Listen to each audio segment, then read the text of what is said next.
G-R-O-U-P-F-O-U-R, group 4. G-R-O-U-P-F-O-U-R, group 4. Attention! Get ready to dive in the fascinating world of varieties. And the gesture of spoken and written language. Buckle up, and let me fight for you. We will together, group 4 is getting better. Good day, Sir Don. We are the Group 4. We are going to discuss all about the varieties and registers of spoken and written language. Before we start our discussion, we have motivation or prompting questions for you to answer. So if you meet a friend on the road, would you greet him or her? And if yes, how would you greet him or her in your own dialect? The specific learning outcomes of this lesson is to convey ideas through oral, audiovisual, or web-based presentations. To discuss strategies in evaluating text and images in multicultural contexts. Apply critical reading in evaluating text and images. And lastly, to evaluate multimodal text. So good day sir, good day everyone. So I'm here to discuss the register. Introduced in the 1960s and described by Halliday et al. A set of meaning that can easily become identified with particular groups. The register of a speech delivered in a conference for engineers has a variation of registers for accountants, teachers, and others. Speech at home is different from speech with friends or speech with strangers. It tells how formal the speech is. For example, speaking at an engineer's conference use technical language and formal talk. Talking with friends is more casual and informal. Speaking with strangers might be polite and somewhat formal. So that's all. Hello, Sir Don. Today I'm going to talk all about the varieties of English. We have the American English. It is a variety of English language which is spoken mainly in the US. About two-thirds of the world's native speakers of English live in America and speaks the variant. The definition of English is spoken primarily in the United States, characterized by its unique vocabulary and their punctuations and spelling spoken. Example, can I get a glass of water? Note, pronunciation of water often sounds like water. And we have the British English. It is a variety of English language which is spoken in the UK along with the American English. British language, one of the main variations, taught in English as a second language or English as foreign language programs. Definitions: a type of English spoken in the United Kingdom, known for its distinct pronunciation, vocabulary, and spelling. Rules: spoken examples. Can I have a glass of water? Note, punctuations of water often sounds like water. And we also have the Australian language. Is another variant of English language which is spoken in Australia. Its spelling corresponds to British English spelling. Definitions: a type of English spoken in Australia, features of a mixed British spelling and unique Australian slang and pronunciation spoken. Examples: can I have a glass of water, mate? Can I have a glass of water, mate? Can I? Note, punctuation of water often sounds like water with its rising annotation at the end of the sentence. So it is pronounced like water. Can I get water, mate? We also have Black English, also called as an African American language, spoken by the Black communities in the US and UK. Definitions: the distinct form of English spoken by many Black communities in the US, characterized by its own grammar, vocabulary, and punctuation. Spoken examples: can I get a glass of water? Note might be pronounced with a more relaxed or definition intonation and could be phrased as can I get some water? Can I get some water? That. And then every in everyday communication. And we also have the last but not least the Philippine language. Related to American language, it is shared about spelling and grammar. It is native to Philippines and considered as official language. Phoenician, a type of language spoken in Philippines closely related to American English, which particularly in grammar, but often influenced the local language. Spoken example, can I have a glass of water? Pronunciation might include a slight accent influenced by Tagalog or Philippines languages, such as turning F to P and making R a little bit harder to make it sound like, can I get a glass of water? And I thank you. To everyone, today we're going to discuss about the difference between American English and the British English spelling. So in the first table we have, in American English, the word behavior is spelled with OR, while in British English, it is spelled as behavior with the OUR. Similarly, neighbor in American English is spelled with OR, while in British English, it is spelled as neighbor with OUR. Lastly, color in American English is spelled with OR, while in British English, it is spelled as color with OUR. In American English, the word center is spelled with ER, while in British English, it is spelled as center with RE. Similarly, matter in American English is spelled with ER, while in British English, it is spelled as matter with RE. Lastly, fiber in American English is spelled with ER, while in British English, it is spelled as fiber with RE. Now, the differences in spelling between American English and British English are due to historical reasons and the influence of different languages. American English and British English are two main variants of the English language, and they have evolved separately since the 17th century. In the case of words ending in OR versus OUR, this difference is primarily due to Noah Webster, an American lexicographer who advocated for spelling reforms in the American English in the early 19th century. He believed that English words should be spelled phonetically, and that the OR spelling was more phonetic than the OUR spelling. As a result, many American English words were changed from OUR to OR, while British English retained the OUR spelling. For words ending in ER versus RE, this difference is primarily due to influence of French. In French, words ending in ER are often direct borrowings from Latin, while words ending in RE are often derived from Latin words ending in RUM. When these French words were borrowed into English, they retained their original spelling. American English generally follows the French ER spelling, while British English follows the French RE spelling. These spelling differences are just one example of the many differences between American English and British English. However, despite these differences, both variants are considered standards form of the English language and are widely understood and used around the world. In the second table, in the case of words that can be both nouns and verbs, this difference is primarily again due to Noah Webster, an American lexicographer who advocated for an American English in the early 19th century. He believed that English words should be spelled phonetically and that the IZE spelling was more phonetic than the ISE spelling.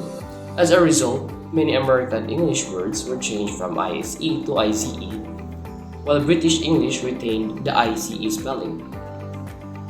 On the third table, the spelling variants OGUE and OG both refer to suffixes in English, often used interchangeably in some words, but with historical and regional preferences affecting their usage. The suffix OGUE is derived from the French OGUE, which in turn comes from the Latin august and Greek ogus, meaning speaker or word. The simpler OG form is a result of anglicization, where English spelling often simplifies the original form of words borrowed from other languages. In British English, the longer OGUE form is generally preferred, reflecting its French and Latin origins. Examples include catalog, dialogue, and monologue and analog, all spelled with the OGUE. In American English, the shorter OG form is often used to simplify spelling, hence the spelling catalog, dialogue, and analog spelled with the OG are more common in American usage. The pronunciation of these words with these suffixes typically remains the same regardless of spelling. The meaning of the words is not affected by the choice of suffix. For example, dialogue spelled with the OGUE and dialogue spelled with the OG both mean a conversation between two or more people. In the fourth table, the differences in spelling between verbs ending in ed and t in their past participle forms in American and British English are rooted in historical language evolution, regional preferences, and standardization practices. In Old and Middle English, many verbs form their past tense and past participles with a variety of endings, including ed, t, and d. The t endings were quite common and can be traced back to the strong influence of Germanic languages on English. For instance, in Old English, dreamed was spelled as dreamed, as dreamede, and leaped was leop, spelled as hlop. As English evolved, these endings started to standardize, but not uniformly. The ed ending became more prevalent, especially in the influence of Norman French, which often used ed in its past participles. By the time of early modern English, around the 15th to 17th centuries, the ed ending had become more dominant in written forms, particularly due to the standardizing effect of printing and the London dialect. However, the t forms continued to be used colloquially and in some regional dialects. In the United States, there was a strong movement towards simplifying and regularizing English spelling in the 19th and early 20th centuries. Noah Webster, an influential lexicographer, played a key role in advocating for simplified spellings, which include preferring the ed ending for past participles and past tense forms of verbs. As example, we have dreamed, slept, spelled, and learned. Now, British English retained many of the older forms, including the t endings, for several verbs.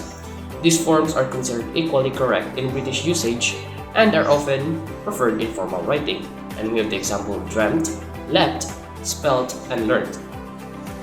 Despite the difference in spelling, the pronunciation of these past participles can be quite similar. In many dialects, the t and ed endings may almost sound identical, particularly in casual speech. For example, dreamt and dreamt can both be pronounced as dreamt or dreamed, depending on the speaker's accent and the formality of the context. The choice between ed and t endings in past participles is largely influenced by historical language development, regional preferences, and efforts towards standardization. American English tends to favor the more regular ed forms, reflecting a broader trend towards simplified spelling, while British English preserves many of the older t forms, maintaining a link to historical and regional linguistic practices. Both forms are correct within their respective contexts and can often be used interchangeably, especially in British English. Now we are going to explore the etymology and the usage differences between American and British English terms.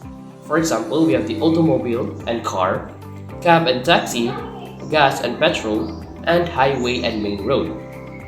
So automobile and car. The term automobile is derived from the French automobile, which is a combination of two Greek and Latin roots, auto, which is self, and mobilis, which is movable. The word essentially means self-moving vehicle. Automobile is more formal and somewhat dated term in American English. It's often shortened to auto in colloquial speech. The word car comes from the Latin carus, a type of two-wheeled Celtic wagon, and the Old Norse cara. It entered Middle English as car, meaning a wheeled vehicle. Usage in both British and American English, car is the common and preferred term for a motor vehicle. It is more widely used than automobile. For the cab and taxi, cab is short for cabriolet, which was a type of light, horse-drawn carriage used in the 19th century. The term was later applied to a motorized vehicles for hire. Cab is more common in American English and is often used interchangeably with taxi. The term taxi is short for taxicab, which itself comes from a taximeter, a device that measures the fare, and cabriolet. The word taxi is derived from the French taxi, which comes from the German taximeter. Taxi is used in both British and English American. 1. It is more universally recognized and used in British English compared to cab. Gas is short for gasoline, a term that originated in the United States. Gasoline itself is derived from gasoline, an early variant of the word. It is a petroleum-derived liquid used primarily as fuel in internal combustion engines. Gas is the standard term in American English for what is known as petrol in British English. The term petrol is short for petroleum spirit. Petroleum comes from the Latin words petra, which means rock, and oleum means oil, meaning rock oil or oil from rocks. Petrol is the standard term in British for the fuel used in internal combustion engines known as gas in American English. Now we move on to the highway and main road. The term highway comes from the Old English heweg, meaning main road. Historically, it referred to any public road or path that was maintained at public expense. The high in highway denotes the public or principal nature of these roads. In American English, highway commonly refers to major roads and routes, often maintained by a state or federal governments. It can denote both urban and rural routes, including expressways and interstates. Now the term main road is straightforward, referring to the primary road that serves as the main route for traffic through an area. In British English, the main road is used to describe the primary thoroughfares connecting towns and regions. It is less formalized than highway and does not necessarily imply the same level of infrastructure or state maintenance as in American usage.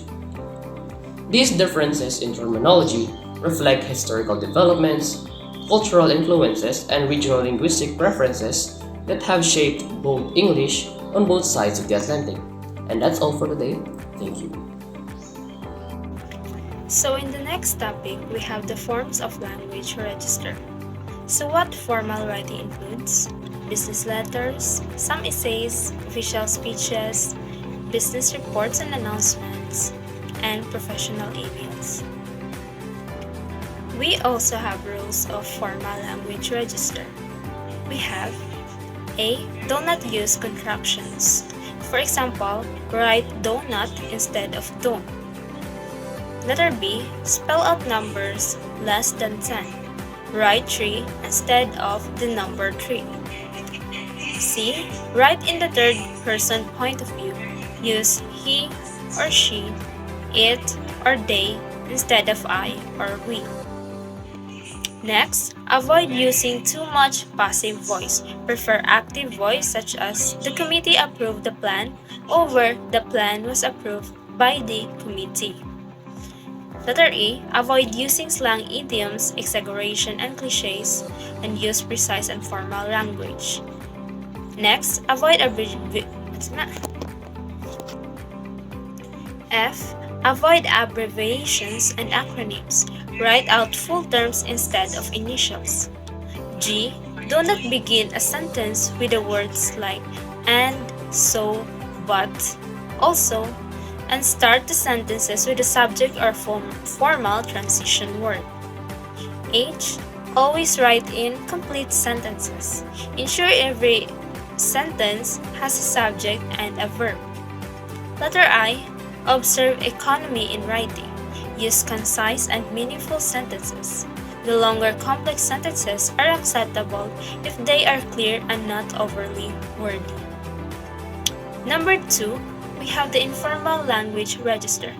The usage of this is for casual or personal context, just like personal emails, diaries, phone texts, most blogs, short notes, and other friendly letters. The characteristics of this is the conversational tone of the use of contractions, slang and idioms, first-person point of view, abbreviations, and acronyms. Neutral language register. This is a situation requiring balance between formality and informality, such as reviews, some letters, technical writing, articles, some essays, and some reports. It is a clear and straightforward language, and it is moderate to use of passive voice, minimal use of slang or idioms, and flexibility in the sentence structure.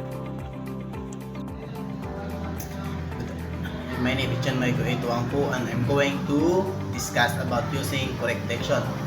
Number 3, already versus already. Already means that everyone is ready, and already means that previous or by this time. And example, the researchers are already for the evaluation next week, and Gordon has already settled his account. Fourth is advice and advice. Advice is noun meaning helpful, suggestion, recommendation, or counsel. Advice is a verb meaning to give advice. Example, the girl sought advice from the priest. And the advice is the chairperson advised the teacher against taking a leave of absence. And lastly is each other and one another. Each other refers to two person, and one another refers to two or more person. Example, the husband and wife should bring out the best in each other, and one another is the member of the group helped one another to get higher grade. So, we have exercises and activities to answer, which is individual activity.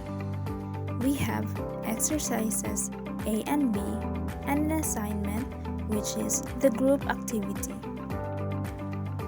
So that would be all for the discussion of the Group 4, all about the varieties of registers of spoken and written language. That would be all. Thank you for listening.